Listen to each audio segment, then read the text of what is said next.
Hello, hello, hello, and welcome, welcome, welcome. Okay, and thank you so much. Thank you so much for tuning in and supporting me. Thank you so much for those of you who are returning. All right, you have no idea how much this means to me. And thank you for all of my newcomers. I appreciate it so very, very much. So here's the deal. I was late and um it may have felt slightly rushed, and that is because I'm so busy, you guys. Okay? And I can't even slow down. I can't even slow down. I'm full speed ahead. So, um I'm going to try to bring you the same quality. Of course, I'm bringing you the same content.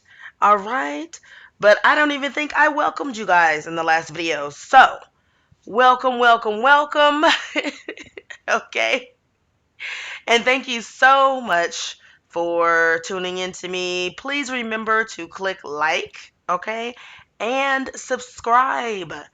All right. And ring that bell so that you will be notified when the videos do come up, because I am going to catch up. Okay. Trust and believe. All right. It's me. Always do. Always do. Um, so sit back and enjoy. Take this ride with me. Um, and let's go.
Okay, so straight out the gate, I'm going to say this episode was boring to me. It was a little boring until they got to Danielle's mozzarella party. Okay, so let's go.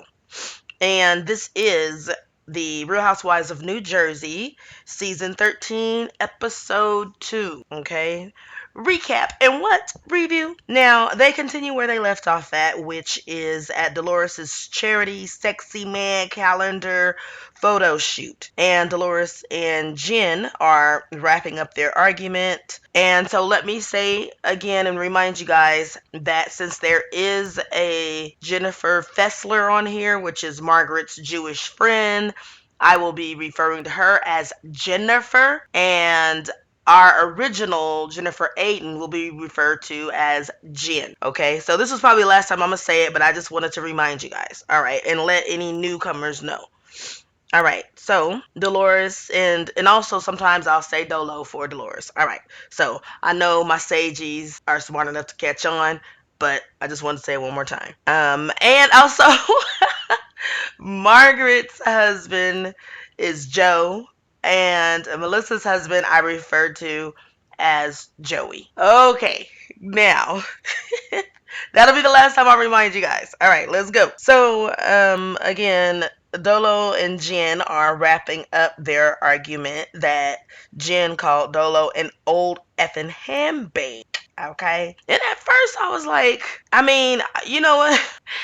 I didn't, it's like I got it. I got the joke, but I didn't know why I got it. And I had to just keep thinking about it. And the reason why I got the joke and then didn't know why is because when I was growing up, and this ain't gonna be long, y'all, I promise. But when I was growing up, like my mom, I've seen her buy other, she used to like Dooney and Burke a lot. So she had a lot of Dooney and Burks when I was growing up. And one time, she accidentally like left one of her Doonies in like the car window. This was years ago. And it got dry and the leather, like it's nothing like seeing like dried out leather. And that's what I associate an old handbag with, is like dried out leather. And Jen Aiden, sweetie, if you ever hear this and you want to clarify in my comments or whatever, go right ahead.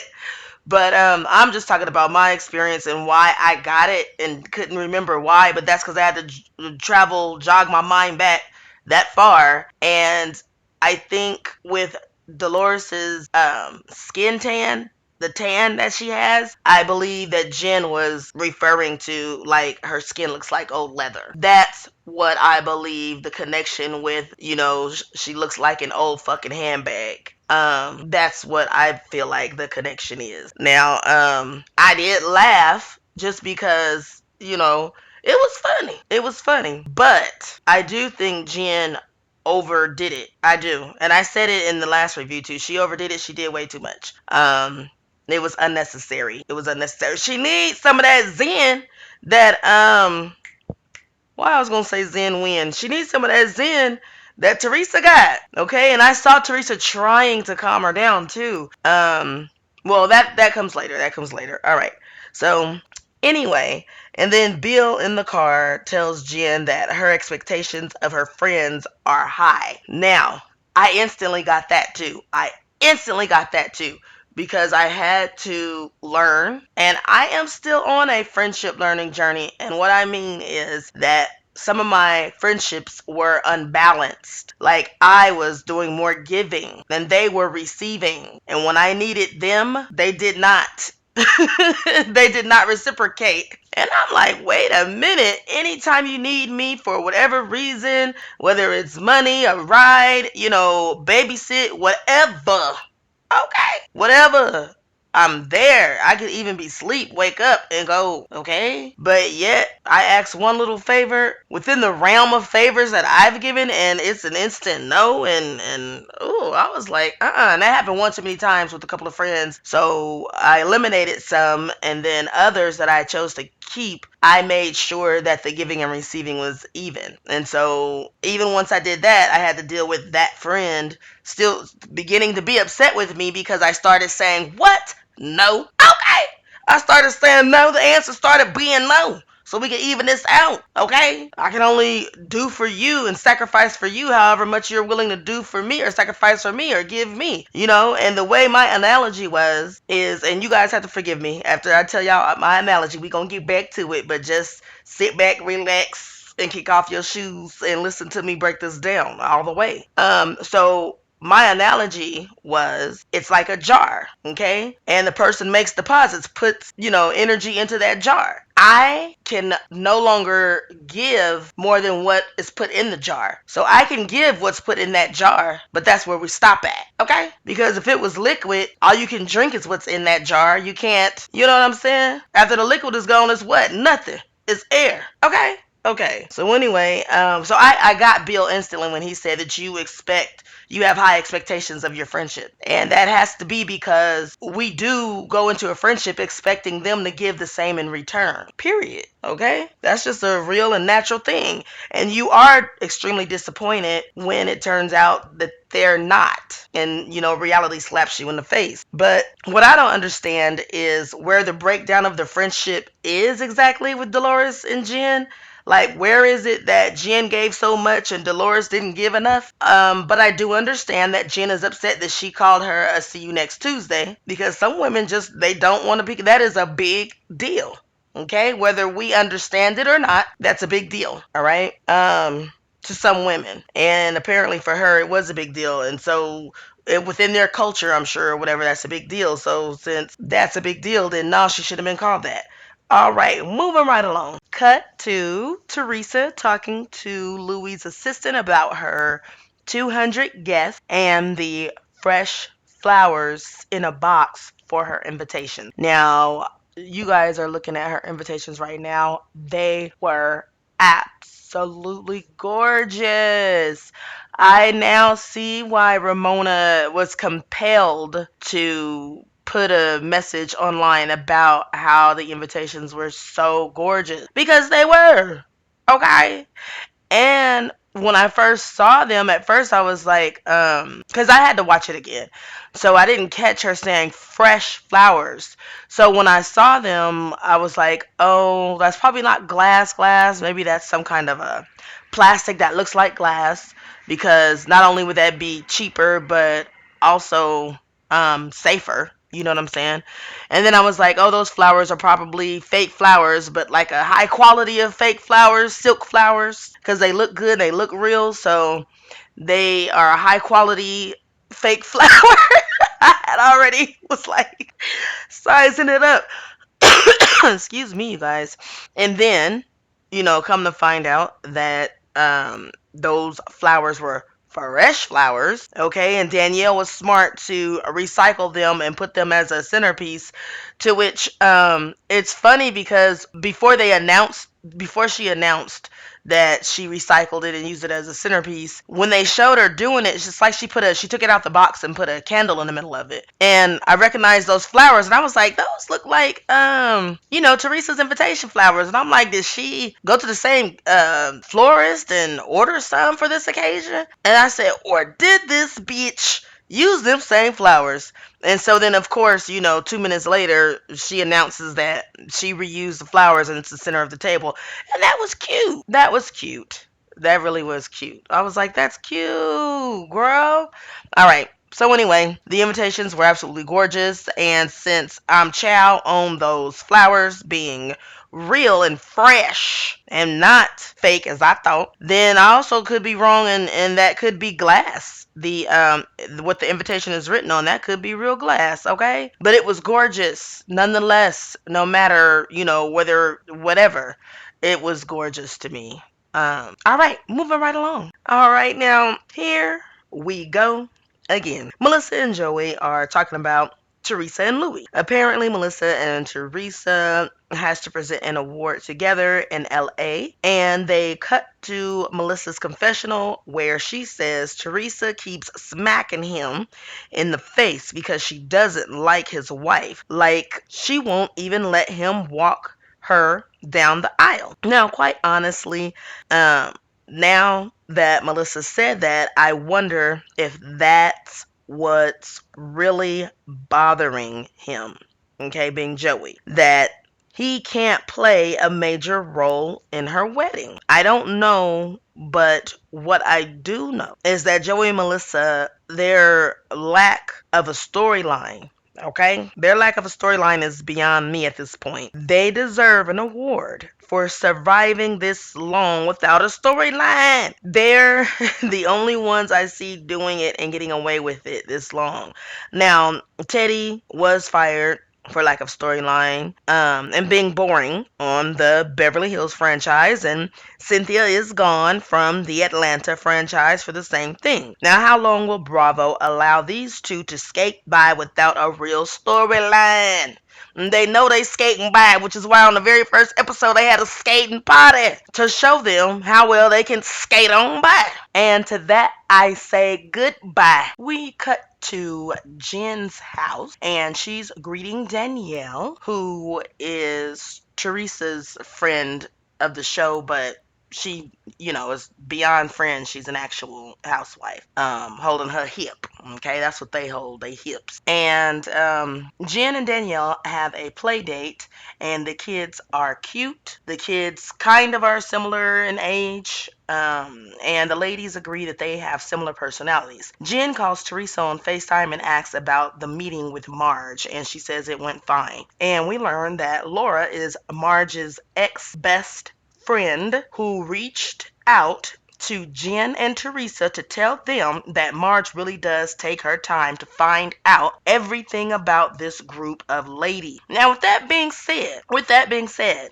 I have to believe that includes Dolores's dirt as well. What do you guys think? Okay. And Jennifer does say that she won't use the info unless she has to. Now, after they tell Danielle that they found out that Marge really does take her time to find out dirt on all the ladies in that group, Danielle asks, was there anything else? And that's when Jennifer and Teresa go silent, okay, and look all weird and stuff, which indicates that there is something else. And that's when Jen says that she won't use it unless she has to, okay? So, of course, that leaves us all holding our breath, wondering what it is and if she's ever going to use it, you know? And my prediction, now I could be wrong, but my prediction is that she's not going to just come out and outright say it, because we all know these are already recorded. And I feel like if she had said whatever the big secret is, if it really was a big secret, and if she had said it straight out, then we would have heard murmurs of it already in some kind of social media outlet. And since we haven't, I'm guessing that she is not going to ever come out and say it.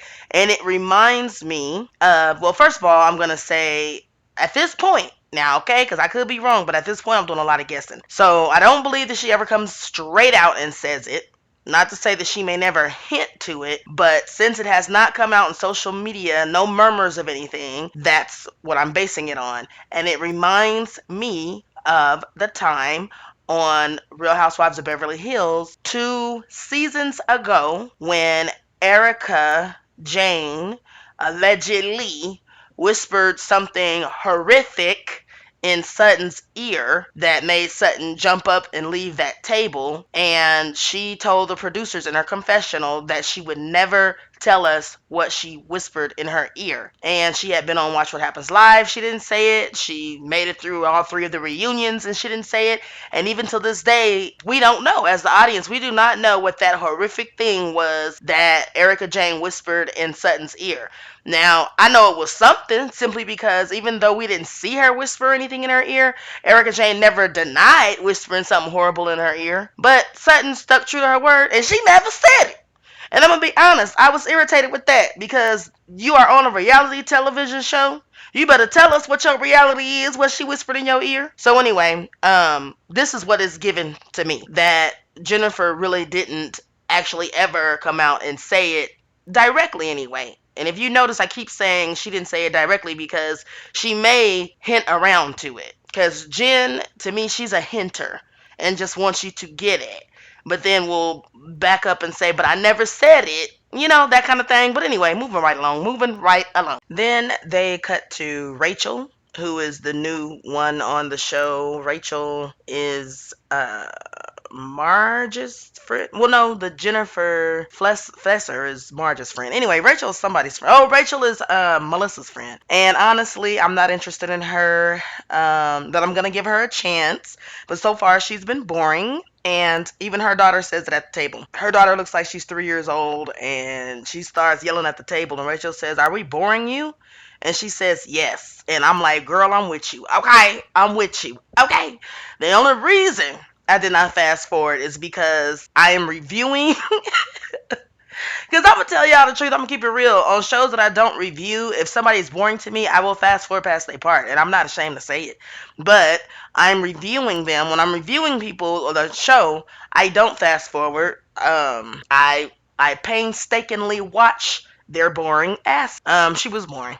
But like I said, I'm giving her a chance. Just like when I said Danielle was, you know, talking about how tough she was. But I actually like her. And what it is I gave her a chance because I was like, let me see, you know, maybe she's not going to talk all about how tough she is, how tough she is, how tough she is. So I gave her a chance and I like her. Well, anyway, let me not get ahead of myself, but I like her. Rachel, I'm giving her a chance. She's still boring, but I'm giving her a chance. All right, cut to Marge, and she's having a boring girls gathering.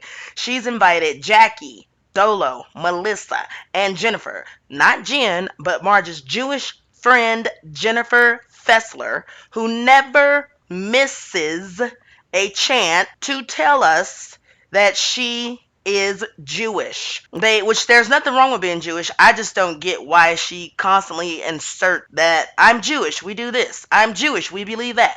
I'm Jewish, so this. I'm Jewish, so that. I don't get it. I don't get it. To me, that would be equivalent to me any chance I get saying, well, I'm black, so we do this. I'm black, so we do that. I'm black, we say this. I'm black, we say that. That's weird to me. I don't talk like that. I don't know anyone who talks like that.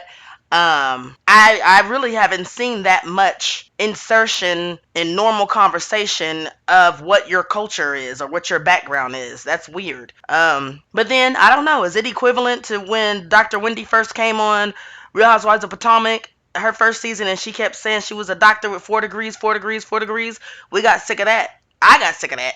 And I'm getting sick of her telling us every chance she gets that she's Jewish. I don't get it. Just be cool. I mean, like Luann said, be cool. Don't be all uncool. Like I don't know what this is about. I don't get it. Anyway, they play a sex question game, and Margaret tells the ladies that she feels played because she made up with them, and them are Jen and Teresa, and then they meet with her ex best friend, Laura, and Marge knows about this because there's a mole in Jen's camp who told her. Dun dun dun.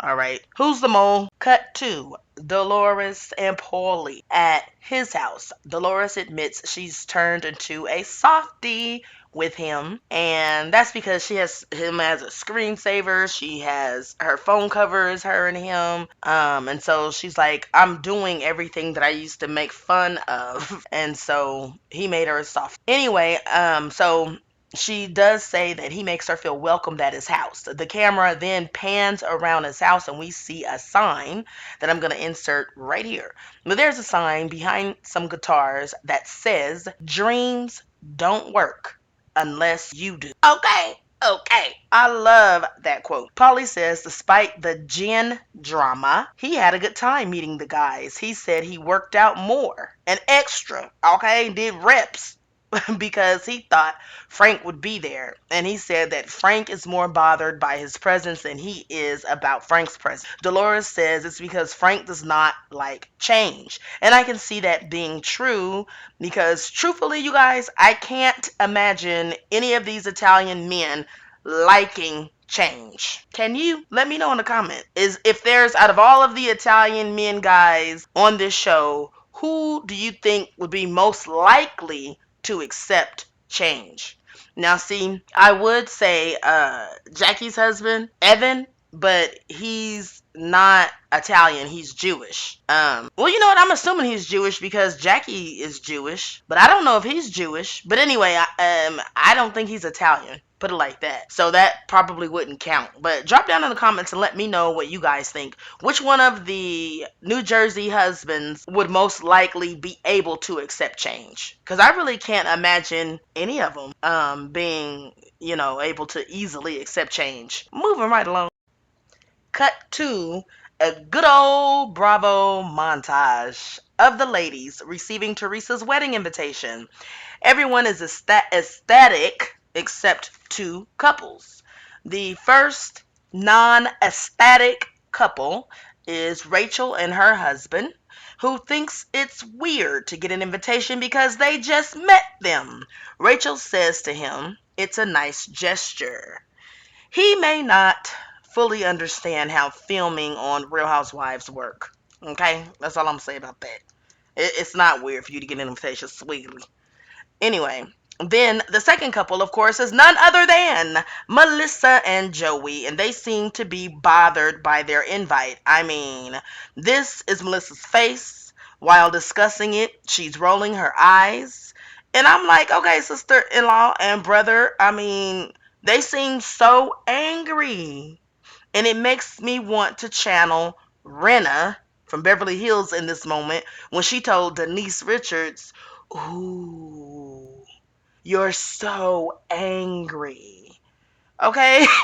Joey sums up my feelings perfectly about him and Melissa when he says, I don't want to deal with this anymore. I'm done. I don't want to deal with them anymore. I'm done. Cut to. Y'all know I'm having a good time when I start out laughing. Oh my gosh. Cut to Danielle's mozzarella party. Okay, mozzarella party. She says, Jen's house can eat her house for breakfast. And if anyone says her house is cute, as in small, she's gonna have a problem. Now, what strikes me as funny is when Jen first got on the show, it was said in social media, yeah, okay, that she auditioned before and that she didn't make the cut. All right, you want to know why they said she didn't make the cut? Because her house wasn't big enough. And they said that when she got this house, the current house she's in, and she did the same shtick or whatever to audition for the show, she got on the show with this house. So, and we know now, Real Housewives of New Jersey fans, you guys know that her house has been talked about how gorgeous it is, period. Season after season after season. This is the reason why she got on it, and I guess that's part of her storyline, how gorgeous her house. I don't have a problem with it because if they're gonna be that shallow, if a person's gonna be that shallow, then welcome to the shallow end of the pool. Basically, okay? And congratulations. Like she is not dumb, which is why I love her. She found a way to get on. They said she tried out and didn't make it the first time. Okay. And we talking about Jennifer Aiden, so we talking about, which I love. But then they said the second time she tried out, she went ahead and got this house that we see her in now. And she was the same person, got a bigger, better house, and now she on. So she's smart, period. And that's part of her storyline because everyone talks about how lovely her house is. And it is lovely because I did research on my other channel for her and Marge, my tarot channel, Indigo Sage Tarot. Anyway, and I had to look at her house and I was like, goddamn, girl, goddamn. Like, what in the world? This is a compound. This is not a house, it's a compound. Y'all know I ain't got no. This is a compound. I said, what the hell?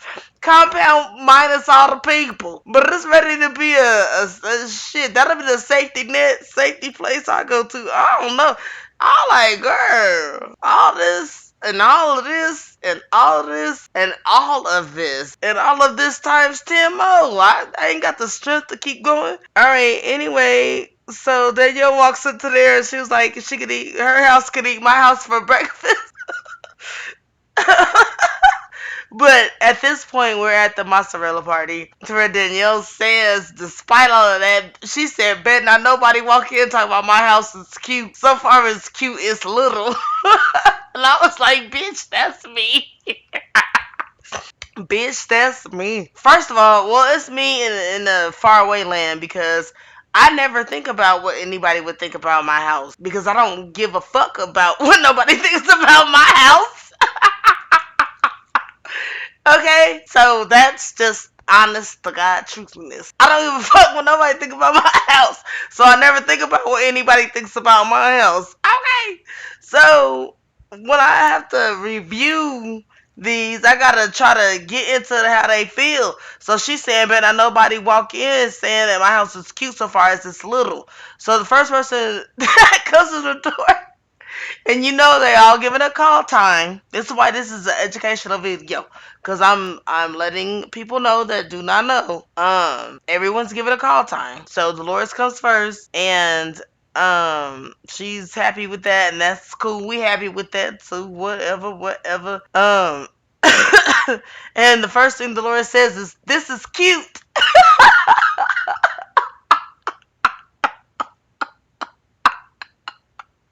And they cut to the confessional of Danielle saying, "Here we go."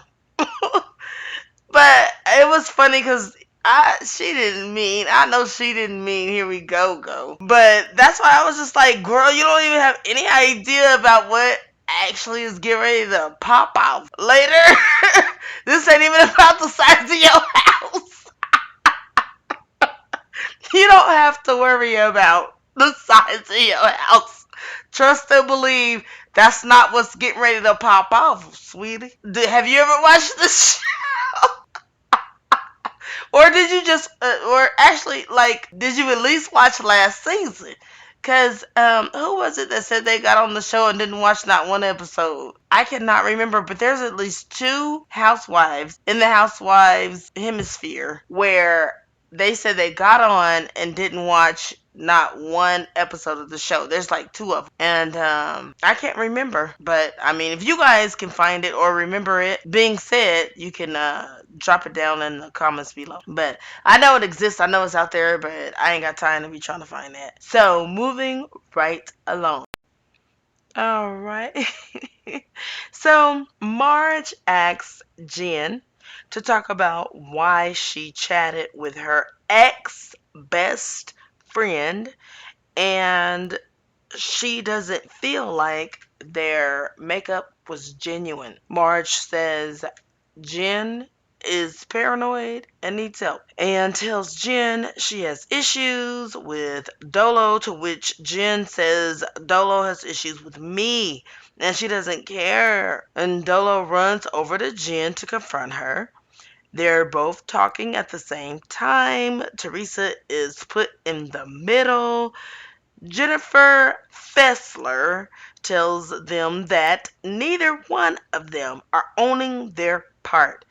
Dolo gives her the hand. Again, Dolores gives Jennifer Fessler the hand and says it's the wrong place and time for her to give her opinion on this. Okay? Okay. You better get into what the real reality is with your showboating, whatever it is you doing.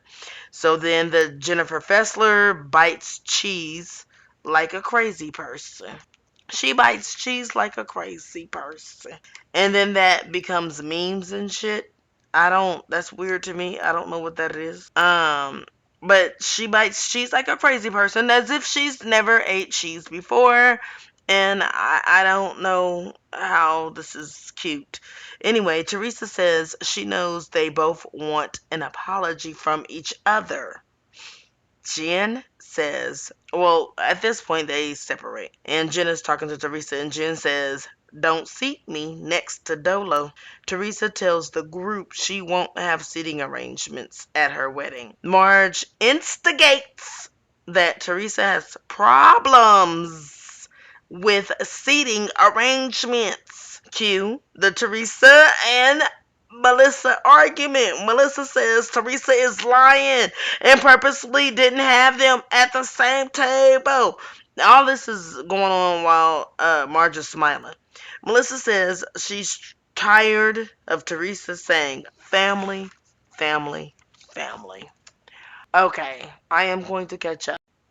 Okay, everyone, thank you so much for hanging in there with me with this editing episode 2 video. Okay, it was a little challenging, but again, I'm going to remind you to click like if you haven't already, click subscribe if you haven't already, and I just wanted you guys to know that the next one I'm going to be combining 3 and 4. All right, so and it'll return back to my regular uniformed way of doing my videos. Okay, okay. So thank you so much. It means everything to me, each and every view, each and every comment. I appreciate it, and I am sending you guys love, love, love, love, love, okay? And remember to send love in order to receive love, okay? Okay. Have a wonderful, wonderful rest of your week.